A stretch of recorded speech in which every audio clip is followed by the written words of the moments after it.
Hello student. Science first का 8वां chapter धातु विज्ञान, उसमें अगला टॉपिक है धातु का क्षरण। क्षरण क्या होता है? क्षरण का अर्थ क्या है? पर्यावरण के कारण किसी भी पदार्थ का होने वाला नाश या ह्रास क्या कहलाता है? क्षरण कहलाता है। पर्यावरण में होने वाली गतिविधियों के कारण किसी भी पदार्थ का जो ह्रास होता है उसे हम क्या कहते हैं? क्षरण कहते हैं।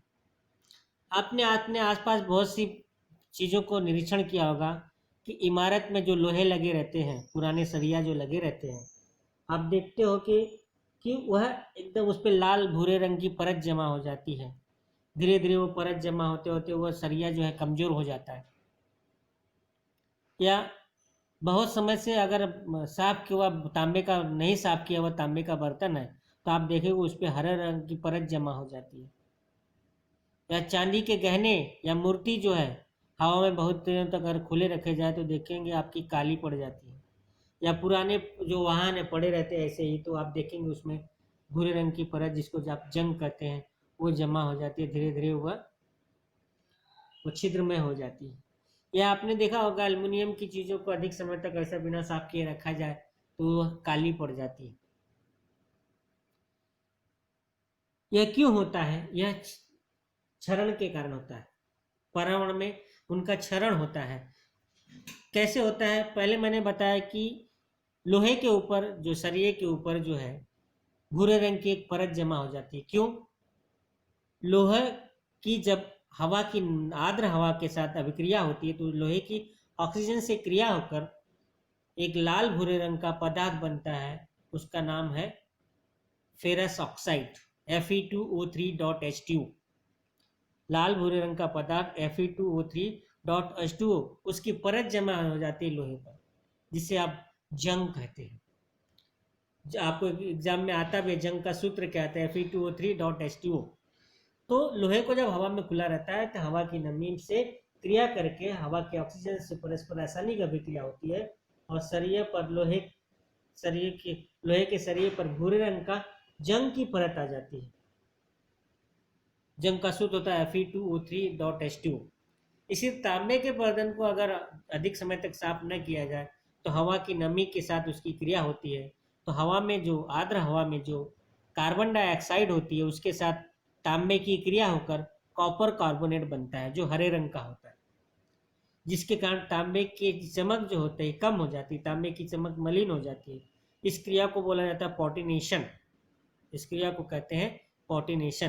तांबे के बर्तन पर जब हवा में खुला रखा जाता है तो हवा के कार्बन डाइऑक्साइड से क्रिया करके उस पर हरे रंग की कॉपर कार्बोनेट की परत जमा हो जाती है, जिससे चमक उसकी क्या हो जाती है? कम हो जाती है। इस क्रिया को हम पॉटिनेशन कहते हैं।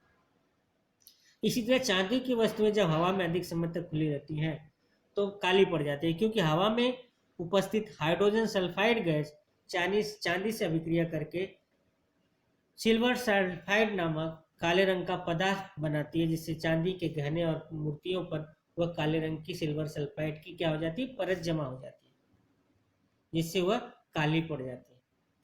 अल्युमिनियम ऑक्साइड, अल्युमिनियम के बर्तनों पर अधिक समय तक ऐसे रखा जाए तो अल्युमिनियम की पतरे पर वह काला पड़ जाता है, क्योंकि अल्युमिनियम का ऑक्सीकरण होकर हवा में ऑक्सीजन के साथ क्रिया करके उस पर अल्युमिनियम ऑक्साइड की पतली परत जमा हो जाती है। इस तरह धातुएं खराब होती है। इस तरह धातुओं का क्षरण होता है।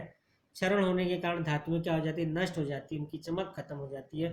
खासकर लोहा तो एकदम जल्दी ही खराब हो जाता है। धातुओं का क्षरण रोकने, अब आता है इस क्षरण का प्रतिबंध क्या है। धातुओं के क्षरण के बचाव के लिए अनेक पद्धतियां हैं। ज्यादातर सभी पद्धतियों में विशेषकर लोहे पर न जंग लगे इसका ध्यान दिया जाता है, क्योंकि लोहे पर का क्षरण सबसे ज्यादा होता है। लोहे ज्यादा क्रियाशील है, लोहे का ज्यादा क्षरण होता है तांबे और कॉपर की अपेक्षा। तो क्षरण को रोका कैसे जाए? कई पद्धतियां नीचे दी गई हैं आपको। क्षरण रोकने की कई पद्धतियां हैं। पहली पद्धति, धातु के पृष्ठभाग पर, जो धातु है उसके बाहर के पृष्ठभाग पर किसी दूसरे पदार्थ की परत चढ़ा देना। जब उस धातु पर किसी दूसरे पदार्थ की आप परत चढ़ा दोगे तो उस धातु की हवा की वाष्प और ऑक्सीजन के साथ संपर्क नहीं होगा, उसके साथ अभिक्रिया नहीं होगी, तो उसका क्षरण नहीं होगा। दूसरी पद्धति है धातु के पृष्ठभाग पर रंग लगा दो, तेल लगा दो, ग्रीस लगा दो, वार्निश लगा दो, तो भी धातु का हवा की ऑक्सीजन और लोहे वाष्प के साथ संपर्क नहीं होता है, तो लोहे का क्षरण रोका जा सकता है। आप अधिकतर देखे होंगे लोग लोहे का क्षरण रोकने के लिए क्या करते हैं, लोहे पर रंग लगाते हैं। रंग लगाकर वस्तुओं को जंग लगने से रोका जाता है, लेकिन यह अस्थायी रूप से संरक्षण नहीं होता।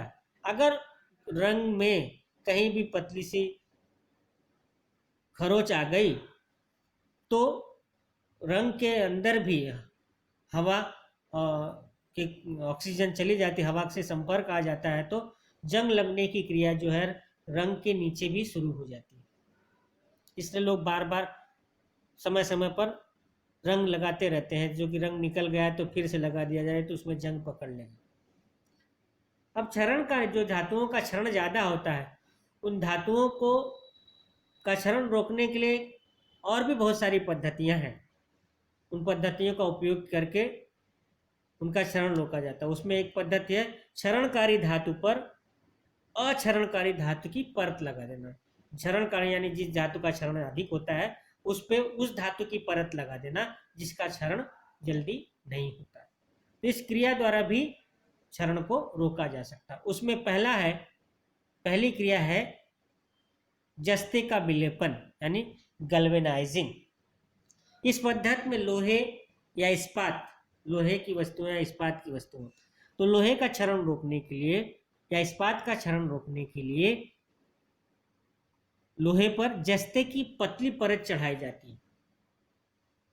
जैसे आपको मार्केट में मिलती है लोहे की कीलें जो चमकदार होती हैं, या लोहे का पेपर पिन होता है, उस पर जस्ते की परत चढ़ाई गई रहती है।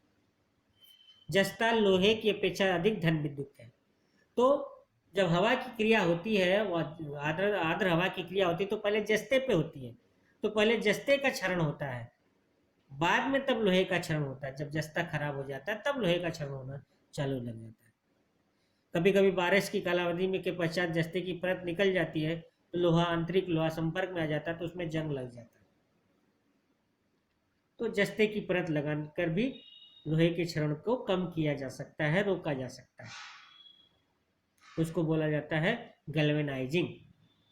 गैल्वेनाइजिंग का डायग्राम आपको दिया है कि उसको पहले कास्टिक सोडा में डुबालते हैं, फिर पानी में धोते हैं, फिर और डुबाकर फिर और खलबलाहट के साथ धोते हैं, फिर एक विलियन में उसको डुबाते हैं, फिर उसको सुखाते हैं, फिर उसको पिघले हुए जस्ते में डुबाते हैं, फिर उसको सुखाते हैं ठंडा करके, तब उसके ऊपर जस्ते की परत जमा होती है। अब दूसरा है एक धातु पर दूसरी धातु का परत लगाने में, दूसरा है टिन की परत चढ़ाना। इस पद्धति में एक पिघली हुई टिन की परत दूसरी धातु पर चढ़ाई जाती है। इसे हम कलई करना कहते हैं। किसी भी धातु पर टिन को पिघलाकर उसकी परत चढ़ाना कलई कहलाता है। तांबे और पीतल के बर्तनों का क्षरण रोकने के लिए उनकी कलई की जाती है, यानी तांबे और पीतल के बर्तनों पर टिन की परत चढ़ाई जाती है। क्योंकि तांबे और पीतल के बर्तन का क्षरण होता है, तो मैंने पहले ही बताया, उन पर हरे रंग की क्या हो जाती है, परत जमा हो जाती है जो विषैली होती है। ऐसे बर्तनों में आप अपना जो है छाछ, कढ़ी या खट्टे पदार्थ आप रखेंगे तो कैसेले हो जाते हैं। तो इसको टालने के लिए जो तांबे के और पीतल के बर्तन रहते हैं उनका क्षरण रोकने के लिए उसमें उन पर टिन की परत चढ़ाई जाती है। टिन को पिघलाकर उस पर टिन की परत चढ़ाते हैं, जिसको हम कलई करना कहते हैं। ऐसे बर्तनों का कलई करना कहते हैं। अब आता है धनाग्रीकरण। इस पद्धति में तांबे और एल्युमिनियम की वस्तुओं का विद्युत अपघटन करके उनके ऑक्साइड की परत उसके ऊपर चढ़ाई जाती है। तांबे के ऊपर तांबे की ऑक्साइड की परत चढ़ा दी जाती है, एल्युमिनियम के ऊपर एल्युमिनियम के ऑक्साइड की परत चढ़ा दी जाती है, जिससे उनका क्षरण नहीं होता है। इस क्रिया को कहा जाता है धनाग्रीकरण। इसमें क्या होता है, विद्युत धारा प्रवाहित करके एक विलयन रहता है जिसमें से ऑक्साइड को अलग करके उसके ऊपर ऑक्सीजन से क्रिया कराई जाती है विद्युत क्रिया द्वारा। तो उस पर तांबे की ऑक्साइड या एल्युमिनियम की ऑक्साइड की परत जमा हो जाती है।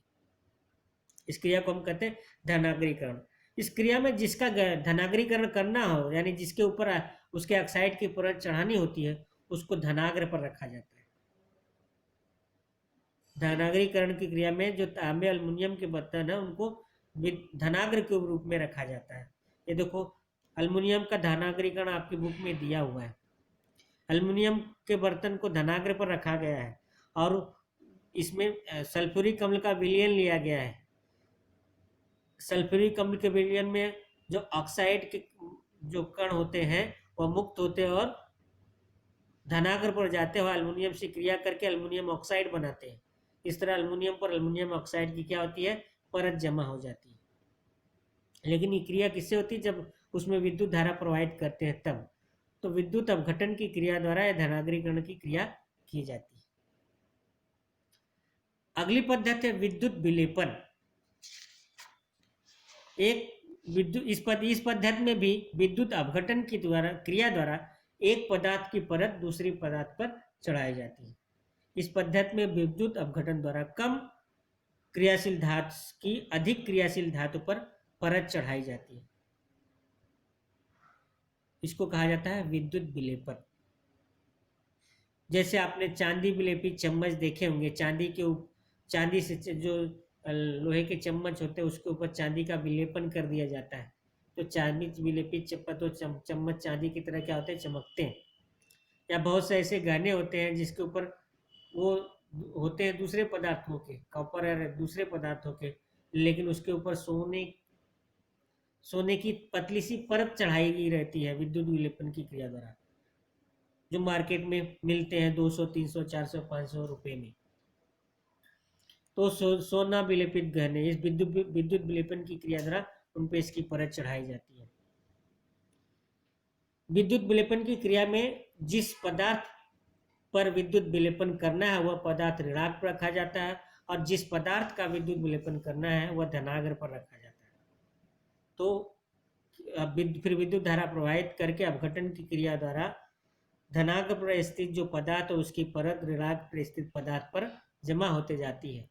इस तरह उसका दूसरे धातु की परत हो जाती है। जैसे आपकी बुक में डायग्राम में दिखाया गया एक चम्मच है जो ऋणाग्र पर रखा गया है और चांदी का एक मोटा छड़ लिया गया है, दो धनाग्र पर रखा गया है। विद्युत अपघटन की द्वारा चांदी की परत उस चम्मच पर चढ़ाई जा रही है। अब विद्युत क्षरण रोकने के लिए एक और क्रिया है सम्मिश्रीकरण। जब किसी धातु में दूसरी धातु या धातु मिला दी जाती है तो भी उसका क्षरण कम हो जाता है। तो किसी धातु में निश्चित अनुपात में दूसरी धातु या अधातु को मिलाना, इस क्रिया को हम कहते हैं सम्मिश्र। इस मिश्रण को कहते हैं समांगी मिश्रण या सम्मिश्रण। किसी धातु में निश्चित अनुपात में दूसरी धातु या धातु मिलाकर बनने वाले पदार्थ को समांगी मिश्रण या सम्मिश्र धातु बोलते हैं। उदाहरण के लिए आपने देखा सुना होगा ब्रॉन्ज मेडल दिया जाता है। ब्रॉन्ज क्या है? ब्रॉन्ज एक सम्मिश्र है, मिश्र धातु है, ये क्या है, सम्मिश्र है। इसमें क्या किया गया है, 90% तांबा है, तांबे के साथ क्या मिलाया गया है, 10% टिन मिलाया जाता है। तो इसके साथ जो नया पदार्थ बनता है वह उसका क्षरण बहुत कम होता है, उसको ब्रॉन्ज बोला जाता है। ब्रॉन्ज से बने पुतले धूप बारिश में भी सुरक्षित रहते हैं, उनका क्षरण नहीं होता है। आप जानते हो स्टेनलेस स्टील के बर्तन क्या होते हैं, उनमें जंग नहीं लगता है। आप जानते हो स्टेनलेस स्टील क्या होता है, लोहा होता है उसमें, बट खाली लोहा नहीं होता, उसमें दूसरी अन्य धातुओं का भी मिश्रण करके वह सम्मिश्र बनाया गया है। तो स्टेनलेस स्टील एक सम्मिश्र है। स्टेनलेस स्टील में 74% लोहा होता है, 18% क्रोमियम होता है, 8% कार्बन होता है, 74% लोहा, 18% क्रोमियम, 8% कार्बन, इस सब को मिलाकर जो सम्मिश्र बनता है उसे हम स्टेनलेस स्टील कहते हैं। आजकल सिक्के बनाने के लिए विशिष्ट प्रकार के सम्मिश्र का उपयोग किया जाता है। आपकी बुक में सम्मिश्र का उपयोग करके बनाए गए सिक्के का फोटो भी दिया गया है। बहुत से सम्मिश्र में पारा भी मिलाया जाता है। तो जिस सम्मिश्र में एक धातु पारा होती है उस सम्मिश्र को पारदर्श मिश्र भी कहते हैं। जिस सम्मिश्र में एक धातु पारा होती है उस सम्मिश्र को पारदर्श मिश्र भी कहते हैं। बहुत सी पारदर्श मिश्र हैं, जैसे सोडियम अमालगम है, जिंक अमालगम है। रजत यानी रजत पारदर्श मिश्र का उपयोग, रजत पारद मिश्र का उपयोग अधिकतर लोग चिकित्सक करते हैं, यानी दांत के डॉक्टर करते हैं। सुवर्ण पारद सम्मिश्र का उपयोग सोने के निष्कर्षण के लिए किया जाता है। सोने के निष्कर्षण के लिए सुवर्ण पारदर्श सम्मिश्र का उपयोग किया जाता है। तो इस तरह बहुत सारे सम्मिश्र पारे का उपयोग करा के बनाए जाते हैं, उनको हम पारद सम्मिश्र कहते हैं, अमालगम कहते हैं, सोडियम अमालगम, जिंक अमालगम इत्यादि। रजत पारद सम्मिश्र को आपने देखा, जिसमें चांदी के साथ पारा मिला होता है, उसका उपयोग जो है दंत चिकित्सक करते हैं, दांत के डॉक्टर करते हैं। सुवर्ण पारद सम्मिश्र जिसमें सोने के साथ पारा मिला होता है, उसका उपयोग करके सोने का निष्कर्षण किया जाता है। तो इस तरह सम्मिश्र का उपयोग करके भी धातुओं के क्षरण को रोका जा सकता है।